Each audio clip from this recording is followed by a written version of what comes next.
Hi, everyone. Thank you so much for being here on another episode of Ritual of Wild. Today's guest, I'm so excited to share with you. Her name is Mallorie Buoy, and she is the founder of Homebody and the teacher of the course that I'm taking for somatic therapy, Brain, Body, Being. Mallorie is the founder and director of Homebody School of Somatics, with over 20 years in psychology, Waldorf, education, yoga, philosophy, and therapeutic modalities like somatic experiencing and compassionate inquiry. She weaves together a multidimensional understanding of body, mind, and the larger field we live in. Her own journey of reversing a multiple sclerosis diagnosis informs her work, which bridges the alchemical with the pragmatic, the mystical with social justice, and personal healing with collective awakening. It was such an honor to connect with Mallorie today because I consider her a dear friend and like a soul sister. And it was really interesting to learn from her about the emergence of brain, body, being, and just reflecting on how somatics has intersected with both our lives, but also reflecting on the stories that some of the students shared within the course that I just completed of year one. If you're someone that's ever had an interest or curiosity around learning to cultivate more presence, but on a deeper level, doing that from this place of embodiment and really being rooted from within yourself and honoring your nervous system's capacities while holding space for what you long for and desire in this lifetime, then this episode is for you as we navigate the different layers and multitudes of wisdom that Mallorie has brought to this course, as well as what we've weaved together as a collective, just being a student, a part of this course. And so it was a really beautiful experience and gift to be in conversation with her, and I can't wait to share it with you. As always, thank you so much for being here. And if you like this episode, please share it with someone that might be interested in somatic healing. Or if you're interested in learning more about somatics yourself, then this episode is definitely for you. Thank you again. And without further ado, here is our conversation.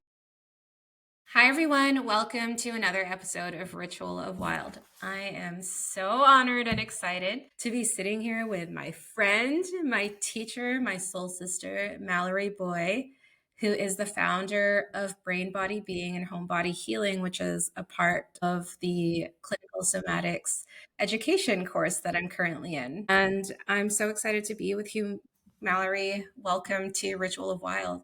Thank you for having me, Jenny. I'm really happy to be here. Yeah, and I love the timing of this because we just had our last call of year one for this cohort yesterday. So it feels extra special to be able to be on the other side of that door with you in this seat and just exploring somatics and human things and all of the life things. Yeah, I'm so excited, and congratulations for finishing your first year. Thank you. Yeah, it feels really good. So I thought we could open with yesterday when I was listening to you speak, you brought up the Radiant Sutras. And I was cleaning my house this morning, and lo and behold, it just like I opened the closet and it was right there. Wow. Like our storage closet that is full of random things, and we just moved like a month ago. And I was like, okay, it wants to be here. So then I sat down before our conversation and I was like, if there was a message for us to sort of open up this conversation with, or, something that we could root to the beginning of this place from with the most loving interest for anyone listening right now and for ourselves, what would it be? And I opened it on a random page. This was what it said. It's from verse 7, and it says, "Let your attention glide through the centers of awareness along the spine with adoring intent. There is a song to each area of the body." I have chills. "Resonating in sweet vortices, long rhythmic vowels and hums, and E and Om hum, resounding on and on. Find the harmonics emanating from the circulation of life energies. Listen to these as sounds, then even more subtly as an underlying hum, eventually as most subtle feeling, then diving more deeply, dissolve into freedom. Wow. And I thought that was just a beautiful way to open because you were mentioning how it was a part of your own journey. And so I felt like it really wanted to be in the room. And I thought we could open with what feels like a big word to chew on right now, which is freedom. Mhm. Yeah. And just maybe asking for you, what does freedom feel like for you in the body? If someone were sitting on the other side of you who was interested in somatics, like what might that be? It's funny. It's beautiful that you opened with the Radiant Sutras. And as you were reading it, I was just noticing in myself that immediate language wasn't coming. Like it's just Mm, so deep in the cells of my being. And so, just as you asked the question, I'm like calling back my intellect self from really feeling all of that in my body. Freedom to me, I think it's important to name that to me, freedom includes all people experiencing this, mm, that it is our right as human beings to remember that we are spirit. I would say that that's kind of the overarching frequency of my definition is that remembrance of where we come from. mhm, And within that journey of remembrance, there is just a breaking down of defenses. Recently, I've really been exploring the idea of ultimate freedom being genuinely feeling in the body that the things that we are adverse to are our gifts to us to remember where we've come from. Yeah, the last 10 years of my life have brought about many challenges, and my little family unit is not immune to challenges. There's lots there. And just in my experience of reversing a pretty scary diagnosis and things, I can really feel. And from pretty near the beginning of that diagnosis, was really orienting towards, I could feel that this was rearranging me. And mhm, so, how could that be a negative thing? And so in the past month, I've been really exploring that in my body, of really imprinting that in the cells and in my thought process that anything I am adverse to, if it shows up in my life, has the opportunity to rearrange me for the better, for more awareness and more authenticity and a stronger felt sense in my body. And what a freedom to then not feel like anything is truly adverse. Now, I'm very cognizant that there are things in the world that the current ongoing genocide, I wouldn't say that is a gift, but I'm saying for our own personal lives to be able to orient towards aversion in a way that feels like open winged mhm. feels like freedom to me, because then if the amazing things that I long for and I'm cultivating occur, amazing. If things that my brain wants to define as challenging occur and I genuinely feel in my soma, great. This maybe not great, but like I'm available for what how this is going to shift me. That to me feels like freedom. It actually, as I explore it, it really opens my heart and it creates relief in my being. So, yeah, thanks for Yeah, asking that question. I hadn't connected freedom with that exploration until now. So, yeah. I love the way you framed it too, because as I was listening to you and just witnessing your expression of what that feels like for you at this point in time and through the archive of what has brought your life to like this moment in time in this conversation, it was beautiful to notice like open wings and just this like, for me, it felt like a calm resonance to be able to hear freedom be explained in that way. And I imagine for some people, that is really challenging to look at something in the face that is confronting and life changing in what might feel like a mountain to climb at first, and to say it as like, you know, a loving opportunity for growth. Yeah. Well, on that, I just really want to acknowledge that it isn't a Pollyanna gaslighting of all of Hmm. the grief and the terror and the fear that comes with challenges.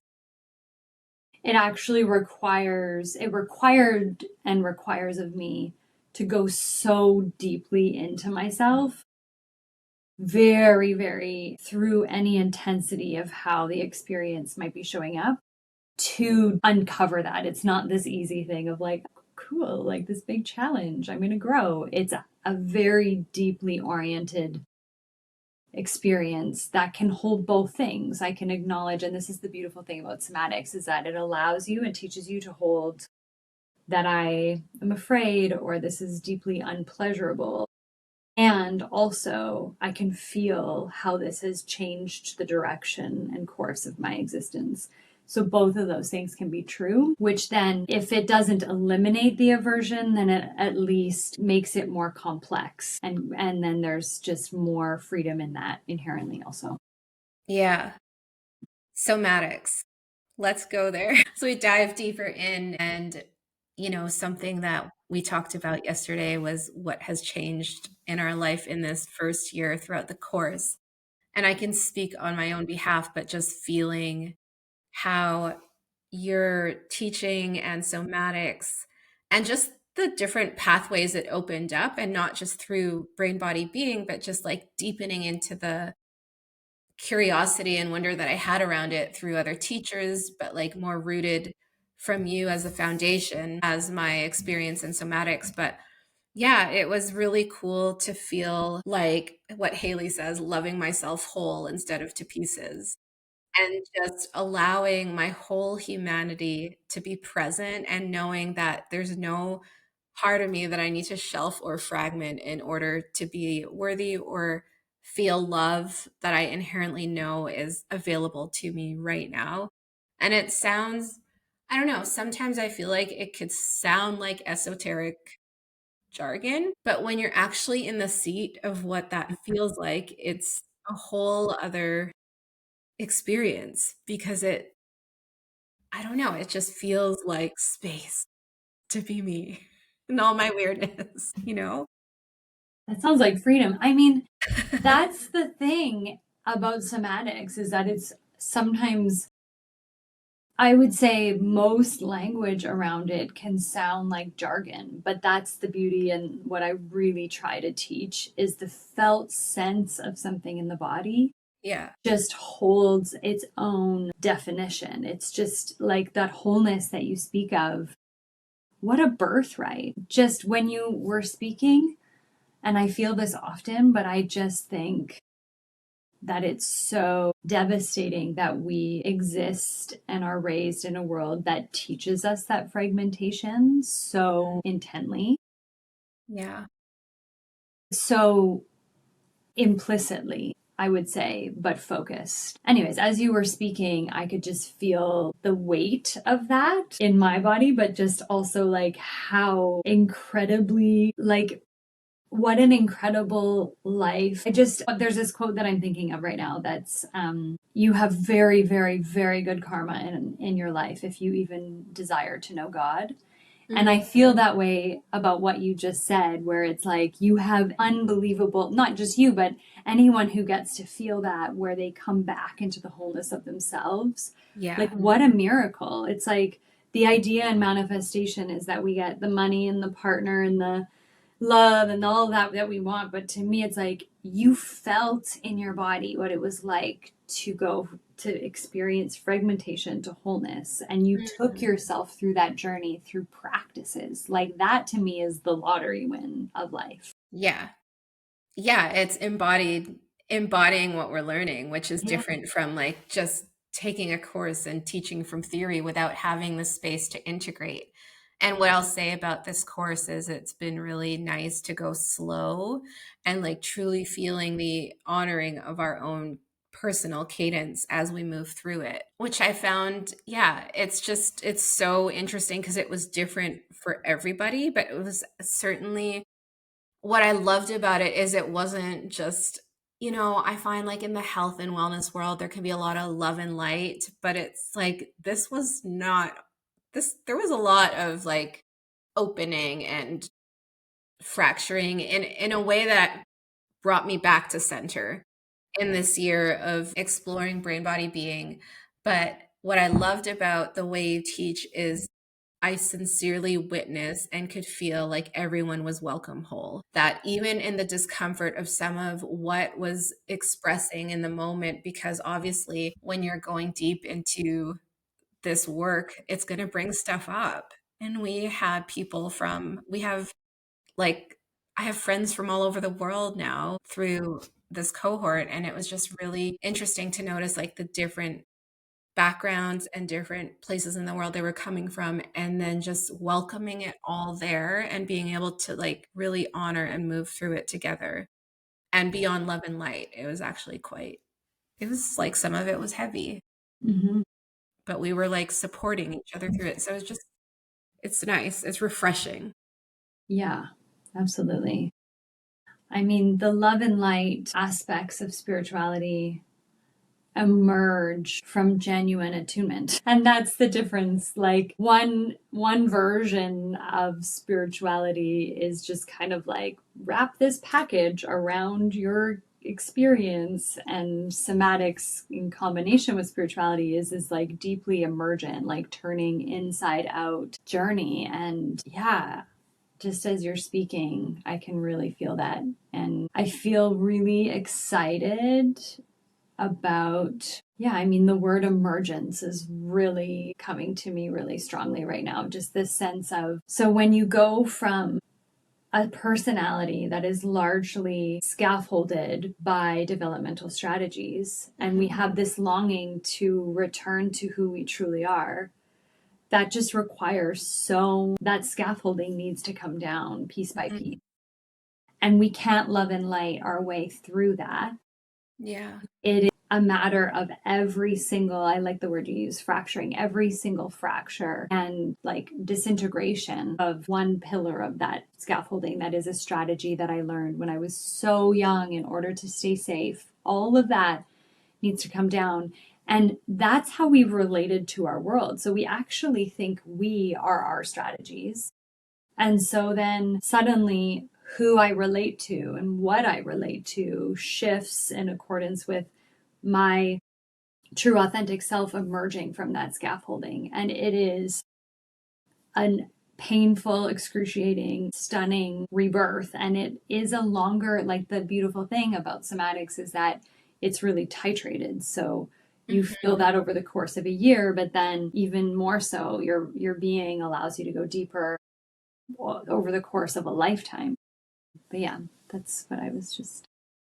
It's so true. It just feels like such a sustainable for life thing that we are embarking on when we choose to explore the perspective through which we experience life through somatics, you know? And I was watching this thing about quantum physics the other day, and the lady was saying, she was speaking about somatics and quantum physics. And what she was saying was like, we often miss the fact that our bodies don't attune to our statements, they attune to our state in the present moment. And so it's like we can't affirm our way to healing. We can't just do affirmations and think like, poof, something shifts, and maybe it will momentarily, but it's not sustainable. So actually having the gift of being able to involve like this 80% feedback that's informing our pathways and what's happening in our nervous system it's a privilege, really. Definitely. Yeah, so I was hoping we could talk about the birthing and emergence of brain body being for you. Do you want to share the story of how it came to life? For sure. I just really love what you shared. And I really think that that is not understood to the depth that it needs to be, especially in the create your life manifestation or any kind of spiritual path. The idea that your body needs to feel it. If you are truly believing something new, if we're just telling ourselves something, but our body believes something else, Yeah.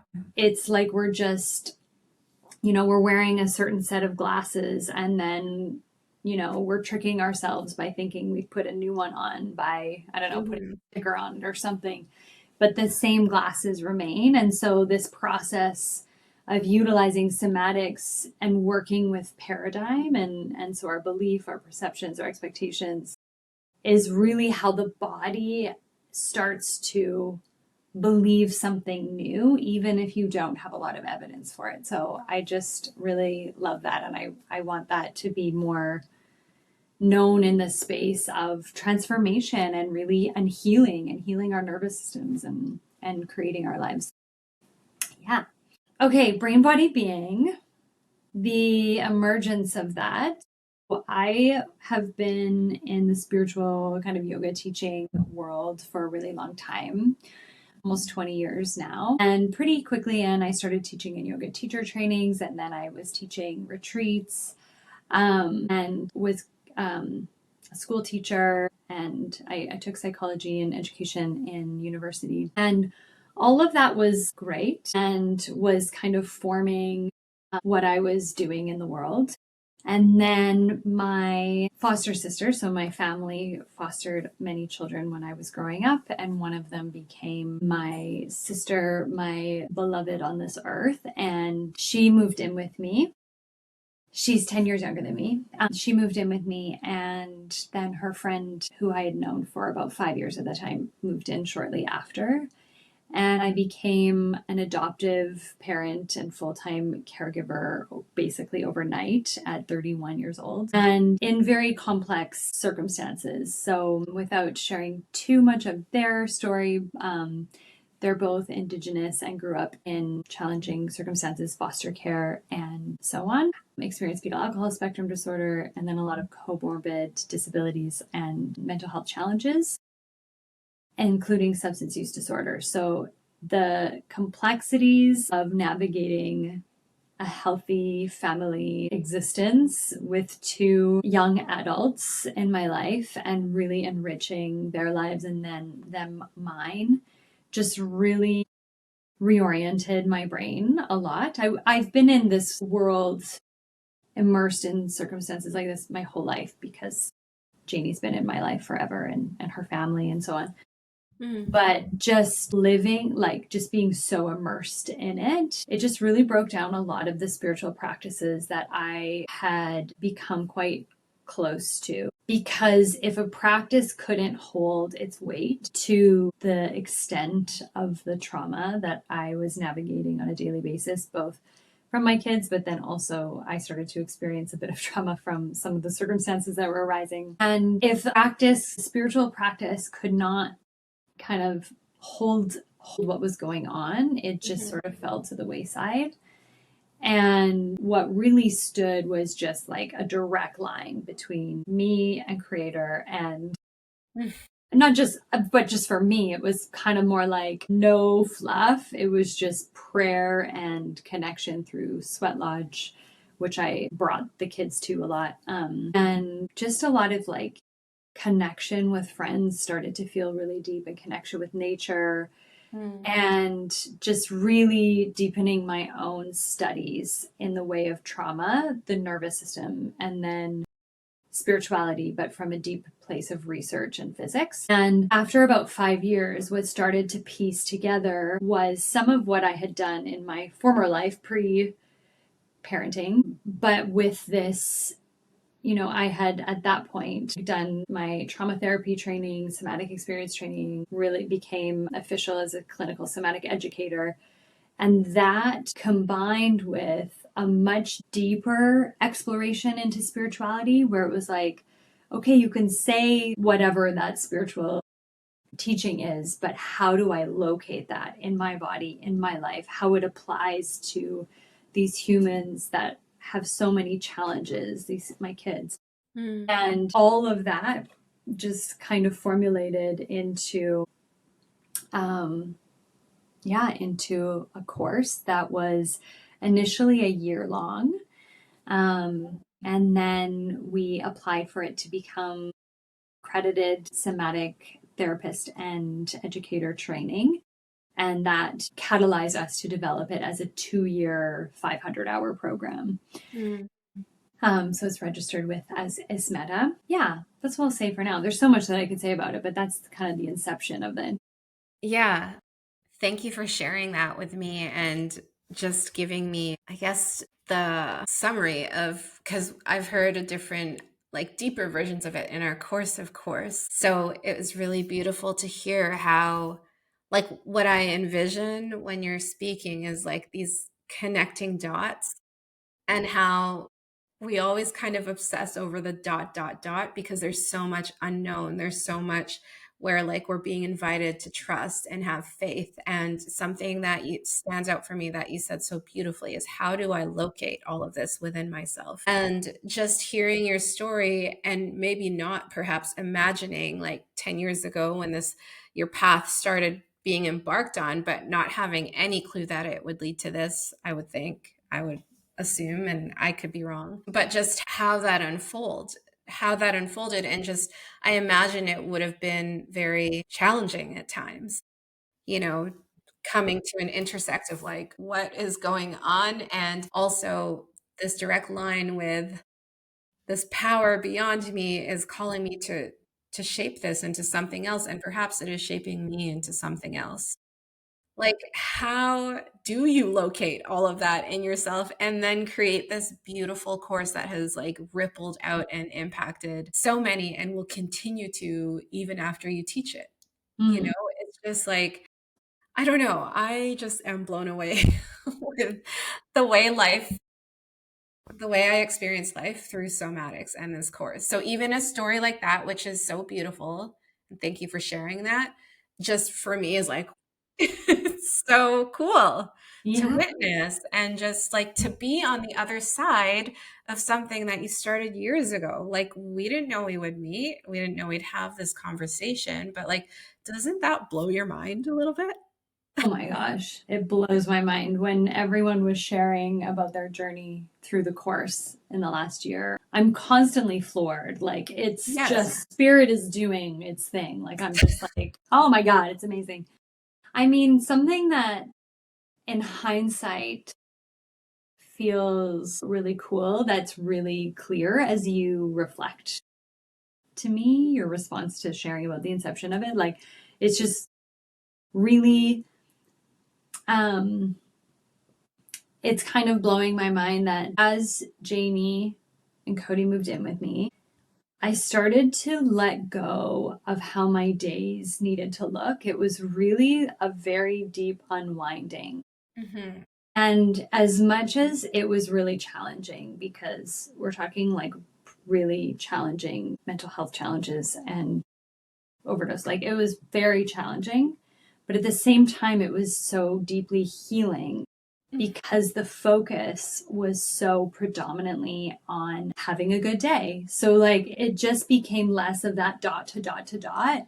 Yeah. And it was really a time in my life where I just like, I wouldn't say it was easy. I probably wrote in my journal a million times, like, show me the direction. But I also was very surrendered. Like, I stopped teaching big things and I just started teaching like series workshops. So I still was really slowly incorporating my deepening in somatics to what I already had done. Just, it wasn't, I think sometimes we think right away it has to be big picture. I didn't know what big picture was. So I was just amalgamating movement, yoga movement, and somatics, and really focusing on interoception. And this was my first introduction to the Radiant Sutras years ago, Mm. was really, how do we hone our focus to feel all of the very not so subtle sensations that are happening in our bodies all the time, and how Yeah. to, so even how I taught yoga really changed during that time. And I can see as we're talking how it was this bridge from what had been, and even as it was sort of crumbling, it was actually just getting rebuilt at the same time. And I could never have known. It was actually, I taught a shorter course, a few months long, and one of the students said, can you just take everything you know and make it into a course? And I was like, okay. And then that actually, like, within that story, I just was like, and it's, she's a student, but she's my mom's friend, so I've known her my whole life. And I said, okay, I will. And then it just became this 12 module and then eventually 2-year thing. And so again, as you're reflecting this in hindsight, all of the pieces that were building, even as I was crumbling, but also part of the building, it's like the surrender had to be, or the surrender had to happen, but it was a part of what was getting built. And we just can't know. And I feel like our world, because of social media predominantly, Yeah. is just like, oh, you take your yoga teacher training, you should be like, yoga influencer or yoga teacher trainer in like right away. It doesn't necessarily allow for the deepening of the study that can actually really be the trajectory of one's path. So yeah, that definitely is standing out to me right now. Yeah, there's so much coming to me as you're speaking, and it's like I'm noticing all these thoughts fly through my mind, and it's like, whoa, whoa, like hang on to one. But, something you were saying earlier, to circle back to what I had last said about our body being attuned to our current state versus our statements, and you reflected so beautifully about how, there tends to be like this chapter where there is a bit of a demolition, right? And because we're not, I feel like, just mirroring what you said about social media and the world, I feel like is very much in a state of instant gratification. I mean, I witnessed this in my children too, and they haven't even been in the world for like in this lifetime for that long. And I feel like we're pretty good with not exposing them to any of that. But it's just interesting to notice.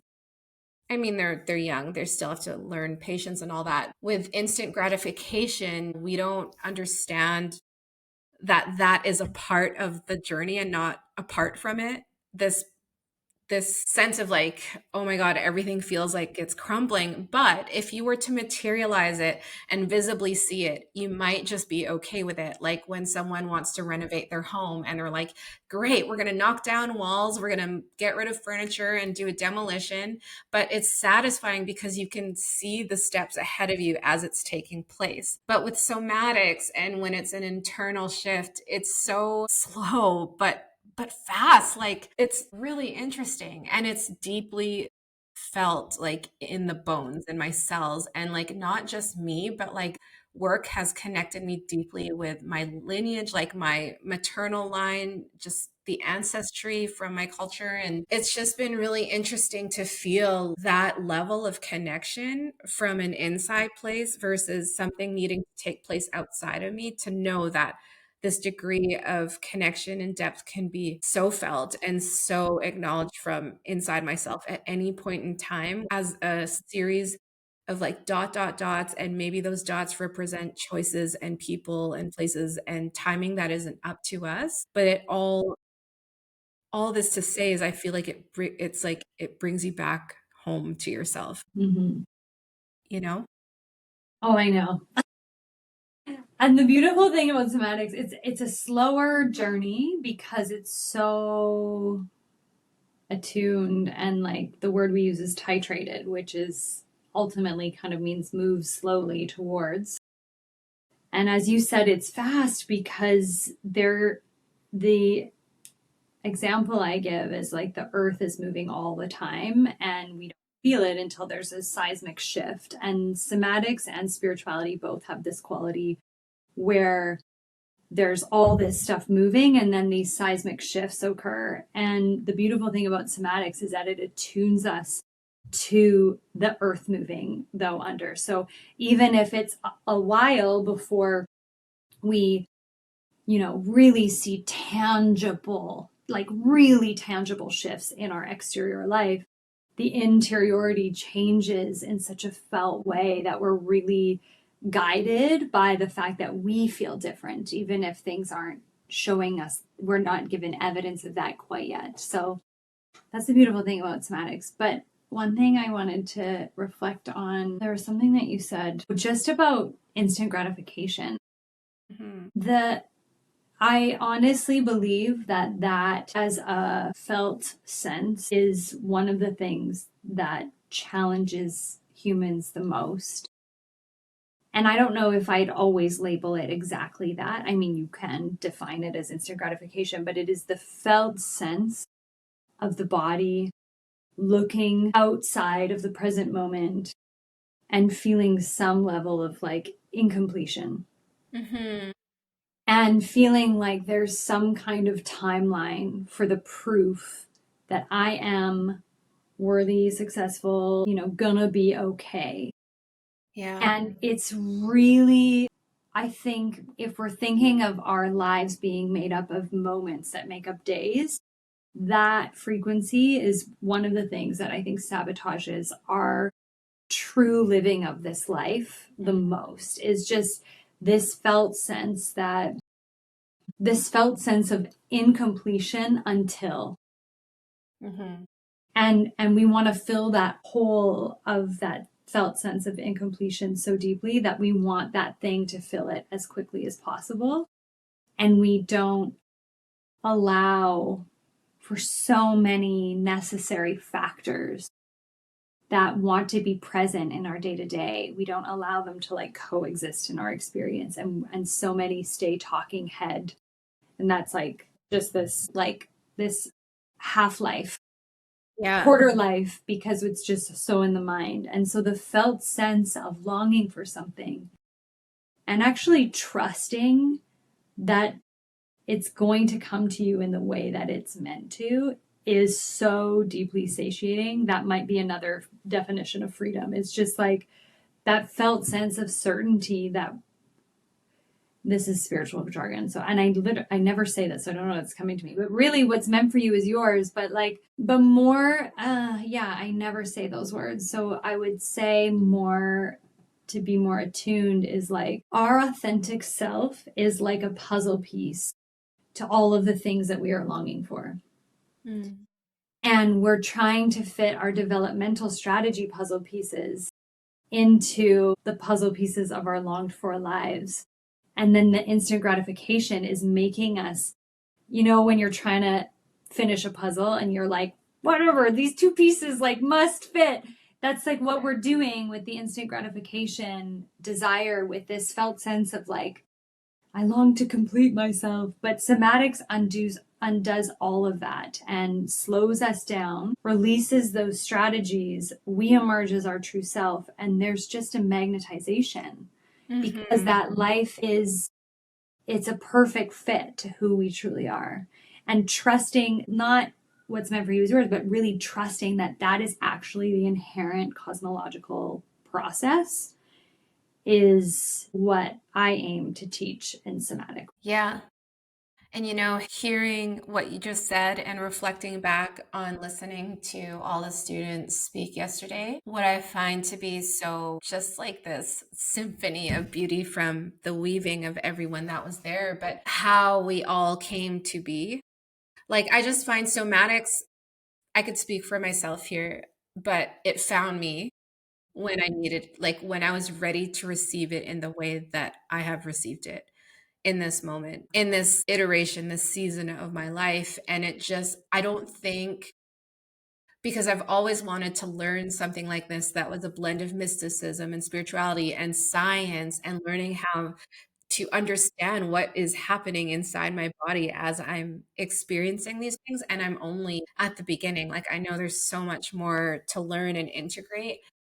But I don't think that, like, if I had come across this, 2 years ago or any moment before it actually did, would it have the same effect on me? And so to reflect on what you're saying, it just feels like what somatics has taught me is like it's okay to slow down. That slow down is actually more, because we become more available to the moment and what is presently around us that we normally would not be attuned to had we been rushing past it. And then two, just that I'm not alone in this, that there is an aspect of energy and God and creation that is happening simultaneously as I meet what feels true and aligned from inside me. And I will say, every time I've felt resistance, I've gotten this feeling of like resistance from a place of not like an intuitive, like, don't go down that path, but resistance on like, oh, that's too hard, or oh, it didn't go the way I wanted. What's come up for me since learning somatics is like,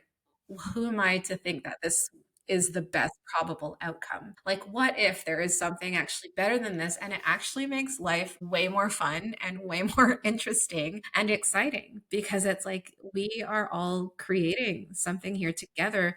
But when you were like that, another word for attune, and you don't really say that, like what I was being shown was like just it's that open factor. Like, how open can your heart and being be in the face of something challenging? And even that can sound like a bit of jargon, but it's just like, but that's what's true for me, is what I can say in my own body, is like that's always been the question that's come up that has helped me through any place in my life in the last year where I'm like, this sucks so bad. And I wonder what's on the other side of it if I just like allow the suckiness to be here. And then also what also could be possible from this place. What does it have to do with the agenda of my soul, as Neil Donald Walsh would say, or like, what does it have to do with what it wants to teach me right now? But yeah, and that's not always available to us when it's hard, and that's okay. Like, we could just be with the suck. That's the beautiful thing about somatic work, is like actually when you are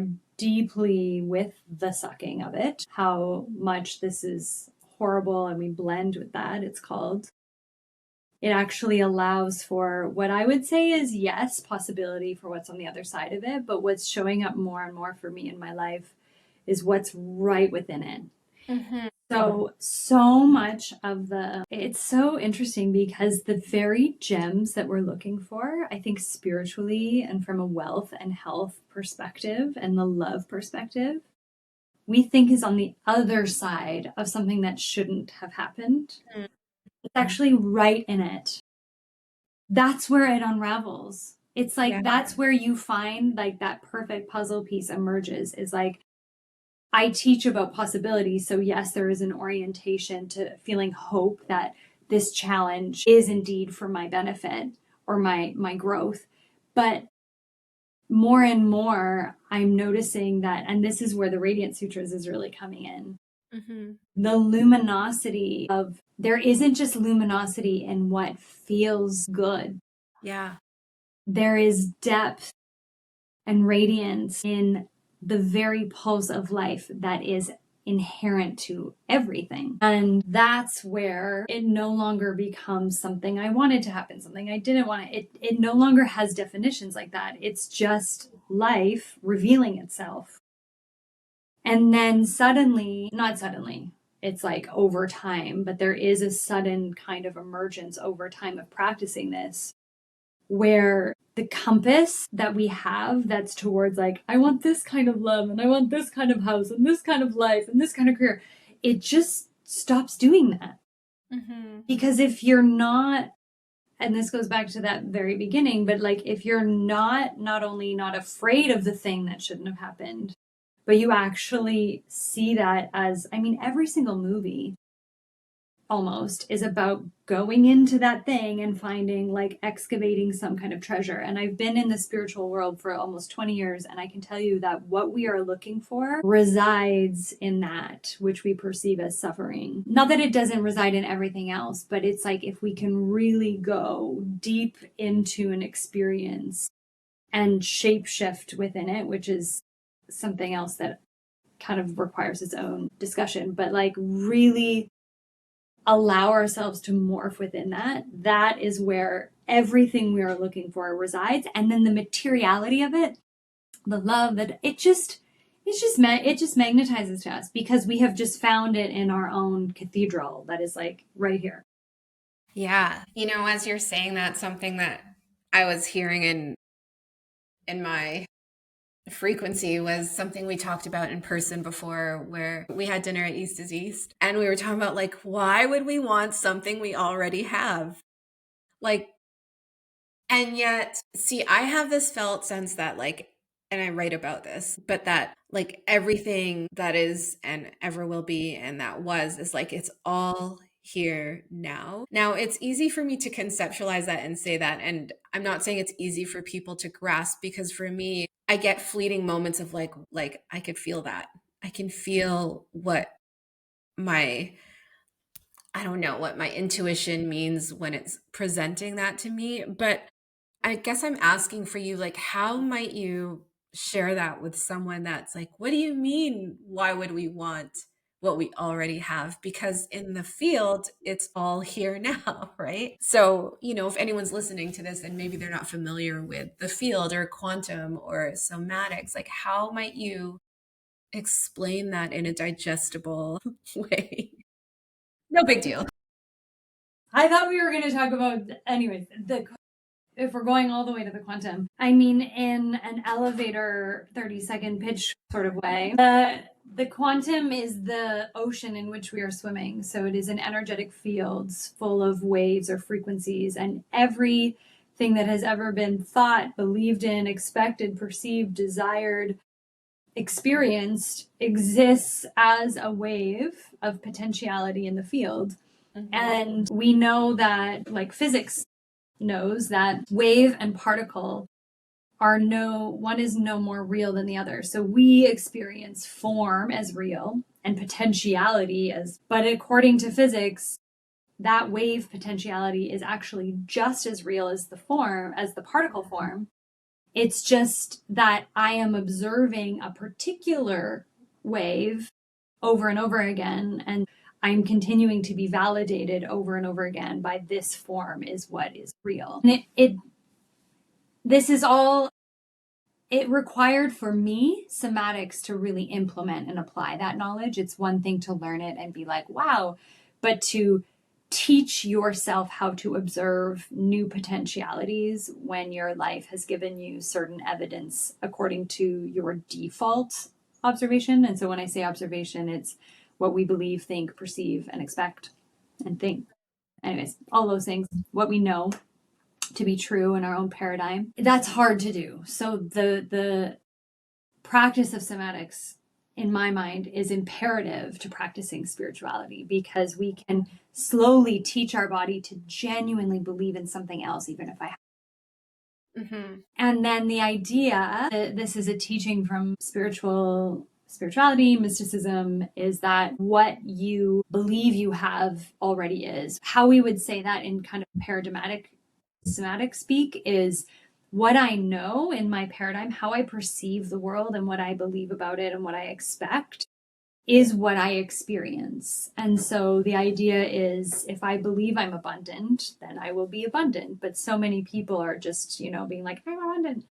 And their body doesn't feel that, because we have a frequency. And this is what I am exploring so much in the last year, like really dialing it in, is that there is a frequency of this physical form where things like money are really hard. And I would never negate that people live in poverty and the challenges of a system for somebody who exists in lack. It's like so many people are being like, oh, like that's just lack. And I saw this really amazing talk. I don't know who it was because it was a really fast thing on social media.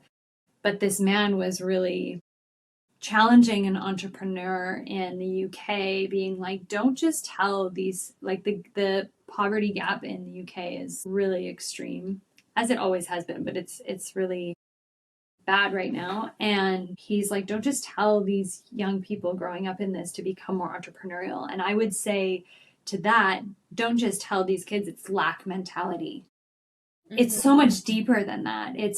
We have to acknowledge the systemic piece. So mm-hmm. That's really essential. But what I would say is, for my own individual self, and what I think can be applied in very intentional ways collectively, is the knowledge that on this frequency, yes, that's true. And this is what somatics allows us to hold, is two or more truths, is like, and when we don't acknowledge that, I think we're complicit in it. If we're just so focused on like, but abundance is everywhere, and we don't acknowledge how many people are struggling, we're actually, I think, not including what the true definition of abundance is.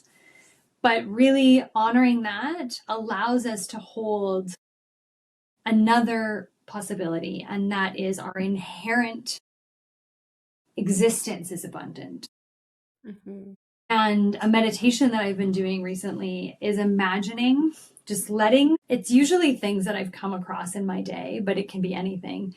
It's just like imagining things that I'm experiencing. So like this morning, I was listening to Diana Krall by candlelight as I was getting ready. And I was like, the human that is this jazz artist, but the music that came from her and the voice and the history of jazz And then the sauna, like just things that I'm like experiencing in my day, but then also taking it outward. I'm like, all of this comes from a creative force.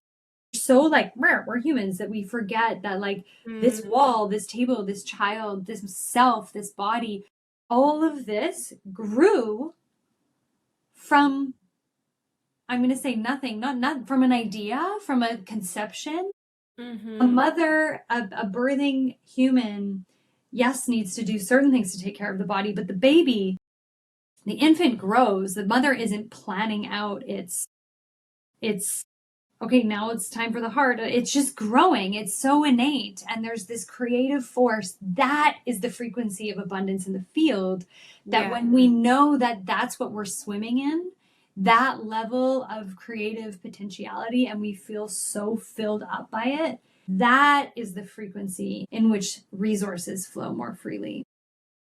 Mm, So how to incorporate that in our own lives is to slow down and apply somatic reorientation, because we're really oftentimes working with a lot of fear about not having enough and about financial struggles. Like debt is scary, and everyone, student loans, and like there's so many realities that I think we need to acknowledge, but then we pendulate towards, but what is truly the definition of abundance? And what I can tell you from having health challenges, that like if you have your health, you are a lottery winner on this earth. And it's very much about focus and very much about the lenses through which we're perceiving things. And then I think if we have the privilege to do this and actually experience abundance of resources, it is our imperative to apply that then to the collective system that is very oppressive and violent towards folks experiencing generational poverty. So yeah, hopefully that makes sense. yeah, wow, that was an abundance of beautiful information. And I was just taking it all in. And, when you were mentioning the meditation practice you were doing this morning, it reminded me of this moment that I had yesterday. I have this little ritual where I take a walk on the dike near my house, and then I come back to this tree and I take my shoes off, and it was raining, and it felt extra special to put my bare feet in the rain. But as I was sitting there, I found myself in prayer and just saying, I'm so glad I get to be Jennifer Jimeno in this lifetime. And in that moment, I don't know what happened, but it just felt like everything went boom. And there was this like intricate observation of whoa, everything is so connected. And then also noticing how it's gonna sound crazy, but this is the avatar, this is me in this lifetime, and how does she want to be in this lifetime? And the reason I say it in that way is because I think we take things really serious, and our identities are obviously important, but we tend to get what are our definitions, and do we over identify with them to the point that it actually creates walls and barriers through which we can't see an opening where there wants to be an opening. So there was that. I really felt like this, my identity, but then also a part of something bigger. And then the other thing that you were mentioning about it's kind of, I can't remember the word you used, but to notice, to orient towards the possibility of abundance, but not to acknowledge that there is poverty and that there are systems that have a part in why things are the way they are. And what I was feeling was yeah, it'd be like trying to solve a problem with only part of the information, which would be so useless almost, because it's not the full picture. So how often do we find ourselves in a situation where we're so myopic in our view of it that we forget there's this whole other reality that's happening simultaneously, while we're so hyper focused on what our ego or our mind thinks it needs to be. And so those are just two things that I extracted from everything you shared, which was really beautiful and supportive. So thank you for sharing all of that. Yeah. I just got goosebumps. Like what you're saying is how humans are living this life mostly, which is we're trying to solve problems with partial information.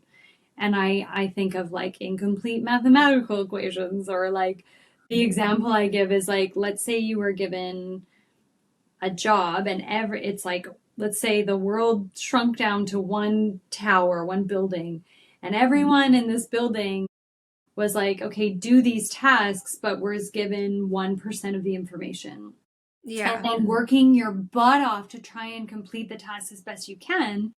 And then there's challenges and maybe some successes, but you aren't given most of the information. That's mysticism. That's physics. Those are the pieces of like, this is cosmical. This is, when I say universal law, it's proven time and time again, these universal laws that mysticism has purported for centuries. Physics is corroborating. And it's like, this is how form works. And so people can get really upset about the idea that our consciousness creates our reality. And I get it. It's like, why would I create this reality? Why would we create this horror in this collective? But my imperative to myself is like, it's been hard. I have spent thousands of hours studying and undoing things. And I am a very skeptical mind, like a very stubborn mind. So it takes, like, I believe it, or what would I say? I feel open to it and I'm like in awe of it. But then to teach my body, it takes so much time. Mm-hmm. But I'm like, instead of railing against this idea, I want it, it's our task to understand it so that we can apply it well. And that's the missing piece. Where, yeah, it's like continuing to inquire how we can solve collective poverty, suffering, disease requires so much more information than just looking at it cognitively or looking at it critically or even observing it. It requires an understanding of how to shift our perceptive consciousness as a collective imperative, shift our collective conscious agreements as a collective imperative that actually can move mountains in these things that we're trying to solve through the very systems that created them, which is so tiring for the human body and mind. And so, yeah, that's something that I think about a lot. So I'm so glad you brought that up. Yeah. Before I go on, I just want to name we're at the top of the hour. So I just want to honor your time. So just checking in with you if you have like 5 to 7 more minutes. Of course, yeah.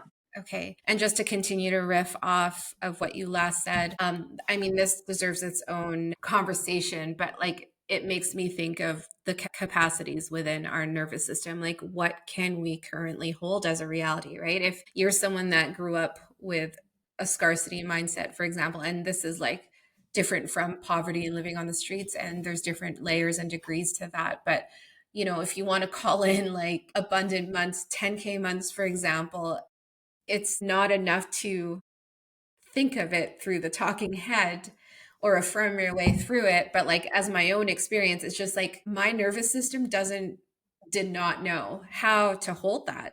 And Mm-hmm. so, on an individual level, we're speaking about like the capacities that we're conditioned to within us, but then on a collective, like imagine all the fear and conditioning that we have from the systems that have So big. led to the downfall of so much of what's happened, right? And then there's this fear, this collective fear that happens if we use our voice. I mean, we freeze and we are afraid to say the wrong thing. We're afraid to upset other people, but it's hard because, in my experience, if you're going to be true and you're going to share what feels aligned and true in you, you're gonna piss some people off. Like, not everyone is going to agree with you, but I think that is the cost of entry to belonging to yourself, right? Mm. It's hard. It's so hard.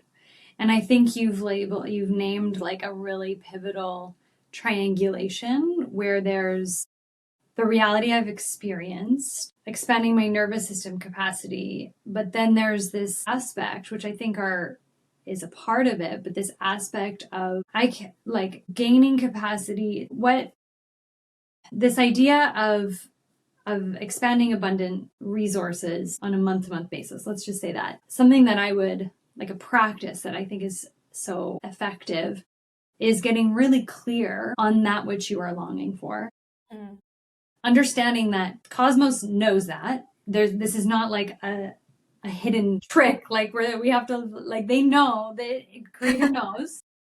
And then doing practices like putting your feet in the rain and being like, whoa, I am so lucky to be myself in this life. Mm-hmm. That's the frequency. And then trusting that that equation leads to the flow of abundance that's perfect for you. And really, it's that trusting piece that's so essential.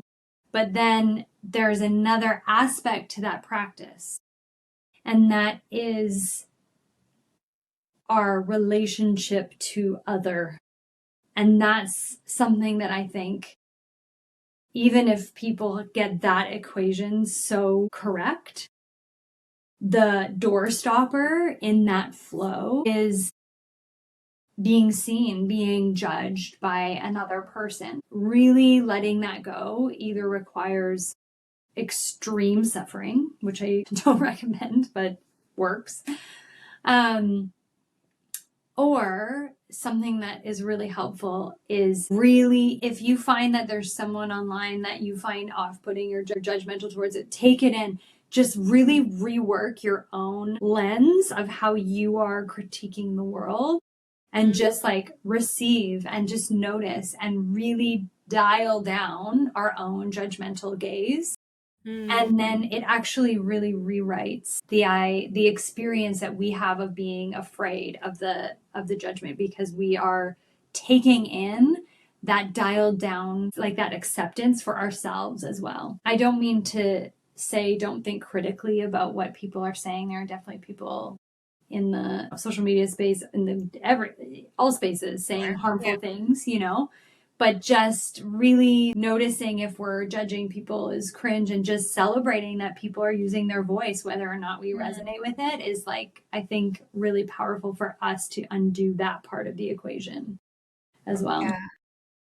That's so interesting. Before I started our conversation, another thing I did was I pulled an oracle, but we were in such flow that I was like, oh, maybe it doesn't want to be here. But on the note of what you were just sharing, the card that I pulled was perspective. Ooh, I love that And card. that it says, none of this matters, zoom out and common ground. Mm. I feel like it's such a beautiful way to wrap up this conversation before I ask this final question for you, which is, if you could go back to the Mallory 10 years ago and bring to her the wisdom and just the embodied integration of this experience. And like, I get chills, Mallory, because I feel like it's truly such a gift to be in conversation with you. So I just want to say that before I give it over to you. But I'd love to know what you would tell her from the Mallory that you are today. Mm.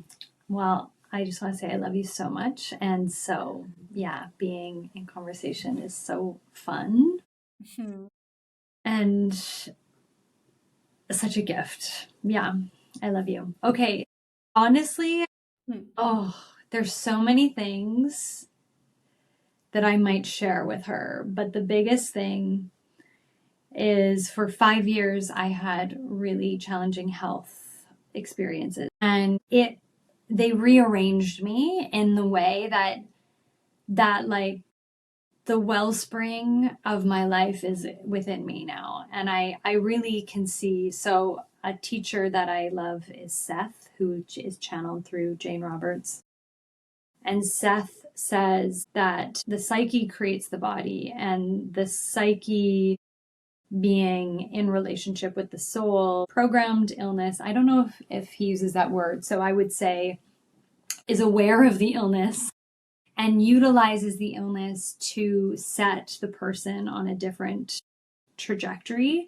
And while I was on this trajectory, I would say that I wasn't as focused in, I would say that I was aware of the divine, and I would one foot in, one foot out, love me a cigarette. Haven't smoked in 5 years, but which is all fun. That's part of the life experience. But I know that everything to me was spiritual, even the challenge. And that's how I view life. And I think that's the gaze of the mystic.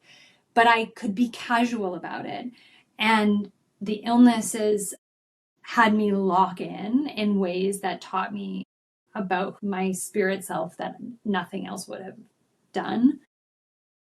So after experiencing that, and coming through that, I would say relish in every moment. It comes back full circle to the Radiant Sutras, that truly all anything that you think is like missing from your life. And I was like reading the Radiant Sutras then, but it's like it's right it's like right here, and I was seeking that, but it's like it's I just had glasses on that I didn't know I could just take off.